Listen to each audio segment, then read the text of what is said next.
જોઈ રહ્યા છો NN ન્યૂઝ. હું છું એન્કર અર્પિતા પટેલ. હવે જોઈએ અગત્યના સમાચાર.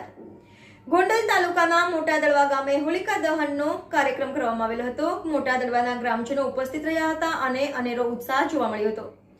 Reporter Nitin Limbasiya, NN news, Gondal. દર્શક મિત્રો, તમારી આસપાસ બની રહેલી અવનવી ઘટનાઓ વિશે જાણવા માટે NN ન્યૂઝને લાઇક કરો, શેર કરો, સબસ્ક્રાઇબ કરો અને બેલ આઇકન પ્રેસ કરો, જેથી આપને નોટિફિકેશન્સ મળતી રહે.